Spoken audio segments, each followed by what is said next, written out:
Сайн бацгаана уу? Манай дараагийн дугаар ороход бэлэн болсон байна. Энэ удаагийнхаа дугаараар та бүхэндээ бас л нэгэн маш харамсалтай иргэний тухай ярьж өгөхөөр бэлдсэн байгаа.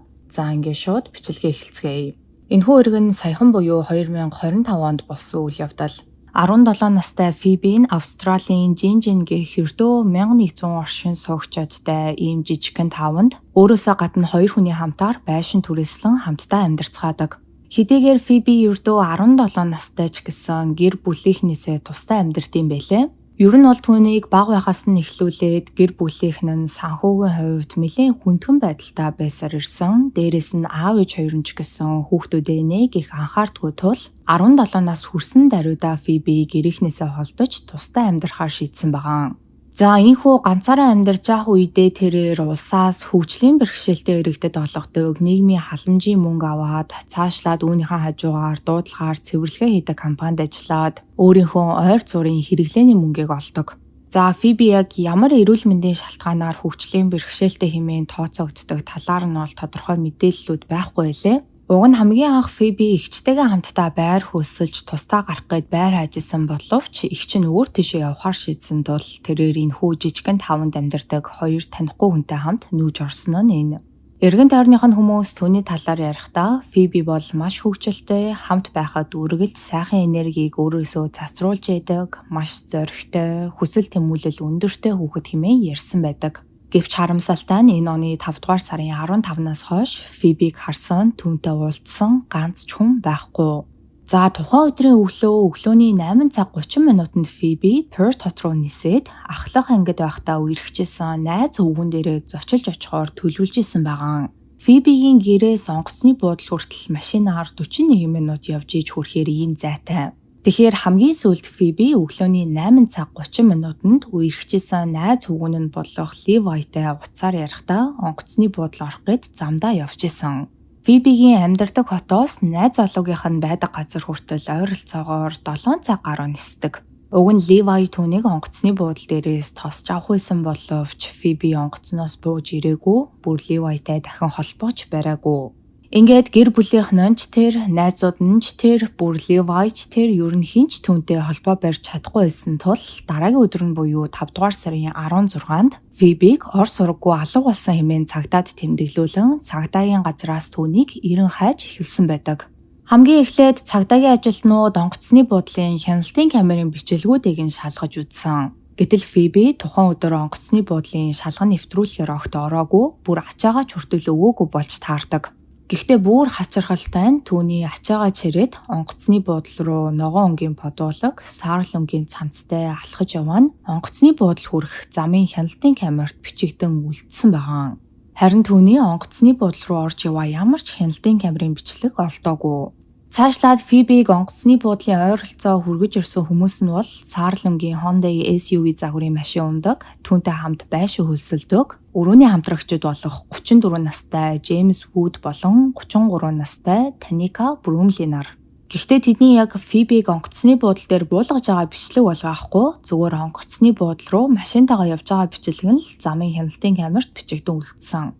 За ингээд мэдээж цагдаагийн ажилтнууд Джеймс Таника хоёроос мөн мэдүүлэг авсан ба тэдний хэлж байгаагаар тухайн өдрийн өглөө бид хоёр Фибиг онгоцны буудлын руу хөргөж өгөх гээд явж байх үед Фиби найз залуутайгаа муудалцаад тэдний хооронд нэлээд ширүүн маргаан үүсэт байх шиг байсан.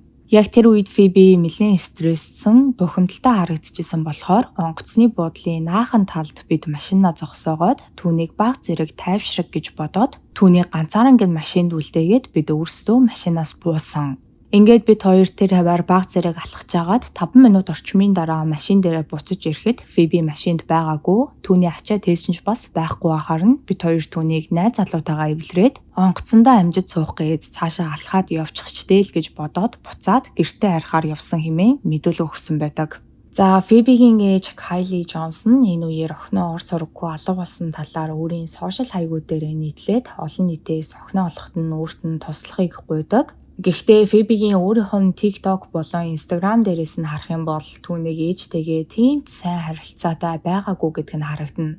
Алга болохоос 2 хоногийн өмнө буюу 5 дугаар сарын 13-нд тэрээр TikTok дээр тренд болоод байгаа өөрийнхөө залуу хувилбартай кофе уугаад ярилцж байгаа тийм бичлэгийг хийсэн байдаг. Энэхүү бичлэгэн дээрээ Фиби өөрийнхөө хүүхэд байх үеийг аргадаад тайтгаруулж байгаагаар дүрсэлсэн ба өөрийнх нь залуу хувилбар нь түүнээс "Ирээдүйд бид хоёр ээжтэй уулзраа ололцсон уу? Эцэст нь бид түүнээр бахархуулахаар ямар нэгэн зүйл хийж чадсан уу?" гэж асуухад нь одоогийн Фиби залуу хувилбартай хандан "Тэр биднэр хизээж бахархахгүй гэдгийг чи мэдж байгаа штэ. Би түүнтэй уулзгаач болсон, ярихаач болсон.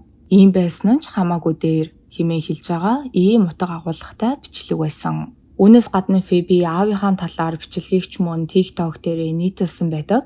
Энэхүү бичлэгэн дээрээ тэрээр "Намайг өгөхээр шарлыг минь ааваар минь доош нь буулгуулаарай. Түүний хамгийн сүүлийн удаа намайг доош нь хийж байгаа нь тэр болог" гэх ийм утга агуулгатай бичлэг.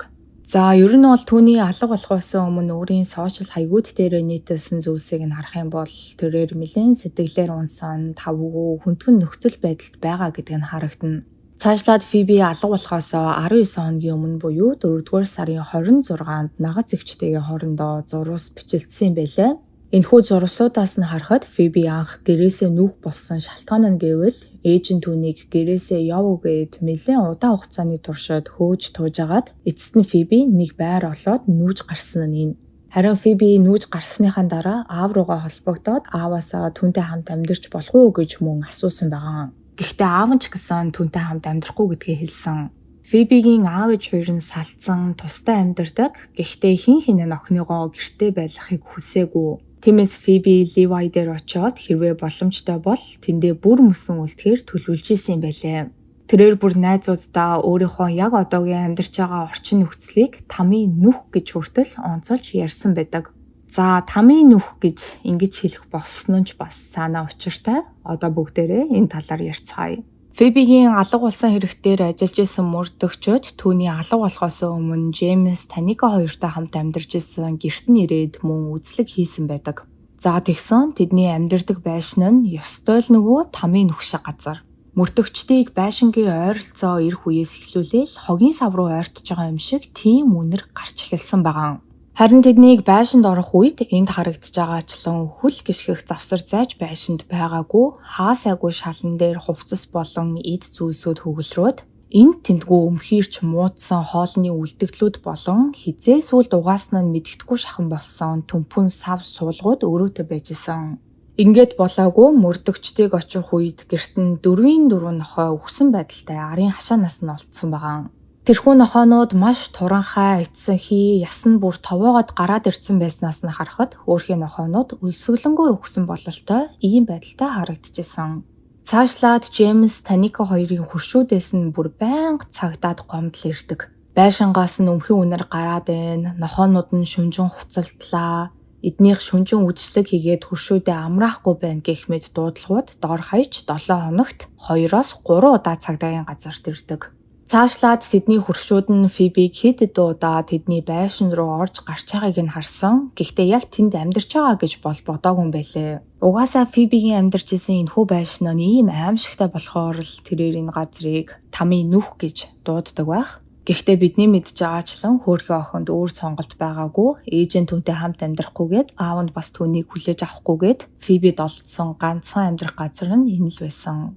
За үүнээс гадна Фиби нагц эгчтэйгээ холбоо бариагүй маш удаж агаад бүр хэдэн жил огт холбоо бариагүй байжгаад алга болохоос хэдхэн хоногийн өмнө холбоо барьсан нь нагц эгчийг нь нэлээд гайхшруулсан байгаа. Учир нь бүр бүх зүйлс байж болох хамгийн муу төвшөндөө л очиагүй бол Фиби өөртөө холбоо барихгүй гэдгийг их чинь маш сайн мэдчихсэн. Бүр нагц эгч нэгэн ярилцлаганда тэрээр Фибиг амьд олдохгүй байх гэж бодож байгаагаа хүртэл хэлсэн байдаг. За харин Фибитэй хамт амьдардаг Джеймс Таника хоёрын хувьд энэ хоёр зүгээр ч нэг өрөөний хамтрагчид байгаагүй. Тэд хоорондоо болцсон юм байлээ. Джеймс 2024 онд эхнэрээсээ салаад Таникатай болцож эхэлсэн бөгөөд тэд удалгүй хамтдаа энэхүү байшинд нүүж орсон нь энэ. Энэ байшинг болохоор Таника өөрийнхөө нэр дээр түрээслээд Джеймстэй хамт нүүж орсон ба удалгүй Фиби тэдэн дээр нэмэгдэн хамтдаа амьдарцгаах болсон байгаа. Мэдээж байшинг Таника өөрийнхөө нэр дээр түрээсэлжсэн тул сар бүрийн түрээсээ Таника байшингийн эзэн рүү явуулдаг. Гэхдээ яг байшингийн эзэн нь бүр өөр хотод хол амьдардаг тул өөрийнх нь байшин яг ямар нөхцөл байдалд байгаа талаар тухайн үедээ мэдэг байсан. Дээрээс нь Таника сүүлийн сарын түрээсээ төлөвлөгөө байшингийн эзний утсыг нь хүртэл блоклоод холбоо барихгүй байсан тул байшингийн эзэн тэднийг байшингаасаа хөөж гаргах талаар хүртэл бодоод байж исэн байгаа. За мөрдөгчд ингээд Фибигийн хамт байшин хөлсөлдөг Джеймс Таника хоёртой уулзаж ярилцаад тэд ямар ч асуудалгүйгээр мөрдөгчдтэй хамтарч ажиллаж исэн тул тэднийг Фибигийн алга болсон хэрэгтэй холбоогүй байх хэмээн мөрдөгчд анхандаа бодож исэн. Ингээд өдөр хоногуд өнгөрсөөр Фибиг алга болсноос 7 хоногийн дараа буюу 5 дугаар сарын 22-нд мөрдөгчд болон 90 хайх багийнхан Фибиг 90 хайх ажлаа үргэлжлүүлэн Good Night үндэсний паркийг үнэрч нохтойгоо хамтаар самнаж эхэлсэн байгаа. За Good Night гэх энэхүү парк нь маш том парк. Дээрээс нь зарим хэсгүүдээр нь явхад нэлээд хүндрэлтэй тул дрон хүртэл нисгээд хайлтаа үргэлжлүүлсээр байсан. Уг нь мөрдөгчд Фибигийн утасных нь байршлыг хамгийн сүүлд хаан зааж ирснийг нь шалгаад үзэхэд онгоцны буудлын руу явж явах замдаа Ливайтай утсаар ярьчаад дараа нь утас нь тэр дороо унтарсан гэдг нь тогтоогдсон байдаг. Гэхдээ зарим нэг азтай тохиолдолд утас нь унтраастай ч гэсэн ойрхон байх аль нэг сүлжээний цамхагтай 1-2 секунд холбогдоод буцаад тасрах ийм тохиолдол гардыг байлээ. Яг үүнээ дагуу Фибигийн утас нь энэ Good Night гэх парктай ойрхон байх нэгэн сүлжээний цамхагтай 1 секунд орчим холбогдсон нь тогтоогдсноор энэхүү мөрдөгчд 90 хайх үйл ажиллагаагаа Good Night паркт үргэлжлүүлж эхэлсэн нь энэ. За энэхүү паркт Фибиг 90 хайх үйл ажиллагаа үргэлжилж байгаа үеэр Фибитэй хамт байшин хөлсөлдөг Таника цагдаад баригдан хоригдсон байдаг. Гэхдээ Фибитэй холбоотой хэрэгээр баривчлагдаагүй, машиндаа хориотой галт зэвсэг зөвшөөрөлгүйгээр тээвэрлэж явсан гэх шалтгаанаар баригдсан байгаа. Түүний машинаас нь 1 шотган, 2 гар буу, сумнуудын хамтаар олдсон. Гэхдээ Таника цагдаагийн газар дээр ирээд мэдүүлэг өгөхдөө тэрхүү машинаас нь олдсон буунууд өөрийнх нь биш, Джеймсийн буунууд хэмээн мэдүүлэг өгдөг. Энэхүү мэдүүлгийнхэн дагуу Джеймс ч гэсэн хилцээр байцаагдаж эхэлсэн. Хэдийгээр тэр хоёрыг 24 цагийн дараа цагдаагийн газраас суллаад явуулсан ч гэсэн шүүхээс тэднийг зөвшөөрөлгүй галт зэвсэг биетэй авч явсан гэх хэргийнхэн шүүх хурал хүртэл хоорондоо огт холбоо барихгүй байх ёстой гэсэн ийм шийдвэрийг гаргасан байдаг. За Фибигийн алга болсон хэрэг угаасаа олон нийтийн анхаарлын төвд байсан болохоор олон нийт болон хэвлэл мэдээллийнхэн энэ үеэс эхлээд Джеймс Таника хоёрыг Фибигийн алга болсон хэрэгтэй холбоотой юм биш үү гэсэн ийм таамаглалуудыг гаргацгаасан байгаа. За тэгсэн бүр яг энийг нь батлах байгаа юм шиг нэг хачирхалтай зүйл тохиолдсон нь нөгөө Таникагийн нэр дээр байдаг сүүлд Фибиг онгоцны буудлын руу хөргөж өгөхдөө унаад явж исэн Hyundai SUV загварын машины улсын бүртгэлийн дугаар болон Hyundai гэх лого нь өөрчлөгдсөн явж исэн. Энэ нь яг юу гэсэн үг вэ гэхээр Таника машиныхаа дугаар дээр адилхан хар өнгийн наалтдаг цааснаа агаад дугаараа өөрчилсөн. Бүр машиныхаа логог хүртэл өөрчилсөн явж исэн гэсэн үг. Бүр инээдтэй ч гэх юм уу, эмгэнэлтэй ч гэх юм уу энд харагдаж байгаачлан хинч харсан мэдэгдэхээр ийм хачин юм хийсэн явж исэн байгаа. Уг нь бол яг өөрийнх нь машины номер нь 414 EW3 гэсэн ийм дугаартай. Тэгсэн ингээд наадаг цаас наагаад машиныхаа номерыг 474 BW3 болгоцсон. Тэгээд голд нь гараараа палмастраар NSW гэж зурцсан. Дээрээс нь бүр Hyundai гэсэн логон дээрээ Toyota гэсэн лого зураад дээр нь наацсан. Ингээд машин оноо явж исэн. За мэдээж Таникагийн энэхүү хачирхалтай үйлдэл нь мөрдөгчдийн анхаарлыг өөр дээрээ маш ихээр татдаг. Учир нь хэрвээ түүнд машиныхаа дугаарыг хүртэл ийм ядмаг байдлаар өөрчлөх шалтгаан байгаа бол энэ шалтгаан нь Фибигийн алга болсон эрэгтэй холбоотой байх өндөр магадлалтай. За үүнээс гадна Фибиг алга болсны дараагийн өдөр нь Джеймсийн найзын түнтэй холбогдоод Фибигийн талаар мэдээлэл олж харснаа хэлээд бүх зүйл зүгээр эсхийг яг юу болоод байгаа талаар асуухад Джеймс хариуд нь зүгээр намайг эрэхтэй болохоор бас яаж харагддгаас минь болоод тэд нар надаас мэдүүлэг авсан. Зүгээр эрэхтэй хүн байсныхаа төлөө сэжиглэгдэж гин гэсэн ийм утгатай зүйлсийг ярьсан байгаа. Уг нь бол хамт амьдардаг хүн нийнхүү ор сургуу алга болсон тохиолдолд эрэхтэй байна уу, эмэгтэй байна уу хамаагүй түүнээс мэдүүлэг авах нь бол хэвийн үзэгдэл. Тэгсэн Джеймс яг л хохирогч мэтээр жүжиглэж эхэлсэн байгаа. Цаашлаад Фибигийн найз хөвгүүн Ливайн хэлж байгаагаар тухайн өдөр Фибитэй уцаар ярихад Фиби онгоцны буудлын руу машин дотор явж ийн хэмээн ярьсан. Гэхдээ Фибигийн яриа түүнд сайн сонсогдохгүй цаана нь хүмүүс орилж хашгираад дуу чимээ ихтэй байж байгаад утсан тасраад буцаа залхахад нь бүр холбогдох боломжгүй болцсон. Үүнээс гадна Джеймс Таника хоёр Фиби Ливай хоёрыг утсаар яриад хоорондоо муудалцаад исэн гэж хэлсэн шүү дээ. Тэгвэл түүний хэлж байгаагаар тэр өдөр огт тийм зүйл болоогүй. Тэд хоорондоо маргалдаагүй. Харин ч эсэргээрээ тэд удахгүй уулзсан гэхээс хин хин нь маш их догдолж исэн. Гэхдээ харамсалтай нь Ливай түүнийг хэдэн цагийн турш сонгоцны буудлын дээр хүлээсэн ч Фиби гарч ирээгүй. За Джеймс Таника хоёрыг мөрдөгчд ч тэр олон нийт ч тэр Фибигийн алга болсон хэргийн гол сэжигтнүүд хэмээн үзэжсэн тул Джеймс судалгуу 6 дугаар сарын 4-нд нэгэн телевизэд ярилцлага өгсөн байдаг. Хачирхалтай тэрхүү ярилцлаган дээрээ Джеймс цагдаагийн газарт мэдүүлэг өгснөөсөө хамаагүй илүү дэлгэрэнгүй нэгэнгүү тухайн өдөр юу болсон талаар ярьсан. Түүний хэлж байгаагаар 5 дугаар сарын 14-ний орой Фиби түүнээс өөрийг нь өглөө 5 цагт онгоцны буудлын дээр хүргээд өгөөч гэж асуухад нь Джеймс хариуд нь "Чи өглөө 10-аас нисэн үсттэй. Өглөө 5 цагт очиж яах гээд байгаа? Би тийм эрт босож чадахгүй. 7 гэж босоод хамтдаа явцгаа" хэмээн хариулсан. Харин маргааш өглөөнөө Фиби өөрөө сэрүүлэгнээсээ хоцорч сэрээд 8 цаг болж байхад Джеймс Таника Фиби 3 онгоцны буудлын руу явахаар хөдөлцгөөсөн байгаа. Ингээд Фибигийн нислэг 10 цагаас тул Джеймс ойрхон байх дэлгүүрлөө ороод 3 энержи дринк аваад тэд цааш явцгаасан.